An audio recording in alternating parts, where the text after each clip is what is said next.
Dyslexia and dysgraphia. Dyslexia என்பது மூளை வளர்ச்சி சார்ந்த கற்றல் குறைபாட்டின் ஒரு வகையாகும். இந்த கோளாறு நபருக்கு நபர் மாறுபடும். டிஸ்லெக்சியா உயிரியல் அடிப்படை கொண்ட ஒரு நரம்பியல் வளர்ச்சி குறைபாடு எனவும் வரையறுக்கலாம். அறிகுறிகள்: எழுத்துக்களுடன் ஒலிகளை இணைப்பதில் சிரமம், வாசிப்பதில் தடுமாற்றம், எழுத்துப்பிழைகள், எழுத்து வெளிப்பாட்டில் சவால்கள், ஒழுங்கற்ற கையெழுத்து. முகாமைத்துவ வழிகள்: ஒலி எழுத்து பொருத்தம் அடிப்படையிலான எழுத்துப்பிழை பயிற்சிகளை வழங்குதல், உரை அமைப்பிலான பயிற்சி செயல்முறைகளை வழங்குதல், வாக்கிய இணைப்புகளை வழங்குதல். டிஸ்கிராஃபியா என்பது கற்றல் சிரமமாகும். இது ஒரு குழந்தையின் எழுதும் திறனை பாதிக்கும். சில நேரங்களில் இதனை லிங்குவிஸ்டிக் டிஸ்கிராஃபியா என்பர்.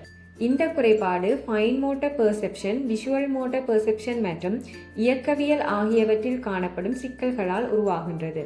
டிஸ்கிராஃபியா தனித்தும் அல்லது ஏனைய கற்றல் குறைபாடுகளுடன் இணைந்தும் செயற்படலாம்.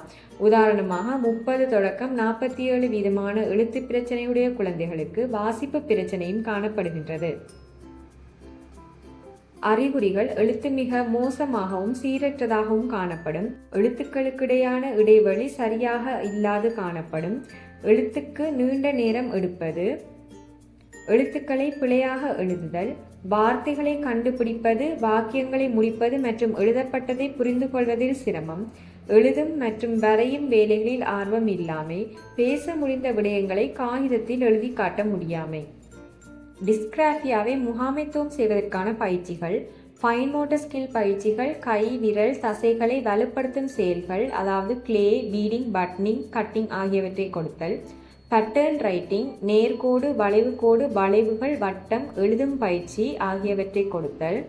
உதவி கருவிகள், அதாவது பென்சில் கிரிப், பெரிய வரி உள்ள காகிதங்கள், ஸ்லாண்ட் போர்ட் ஆகியவற்றை பயன்படுத்துதல். கம்ப்யூட்டர் அல்லது வாய்ஸ் டூல்ஸ், உதாரணமாக கீபோர்ட் டைப்பிங் பயிற்சி, வாய்ஸ் டு டெக்ஸ்ட் செயலிகள் மூலம் வாயால் பேசி எழுதாக்குதல். மல்டி சென்சரி ரைட்டிங், மணலில் மற்றும் காற்றில் எழுதுதல். Finger tracing, slow step by step writing, ஒரு கட்டத்தை முற்றுப்படுத்திய பின் அடுத்ததற்கு செல்லுதல். மேலும் தினசரி எழுத்து பயிற்சி.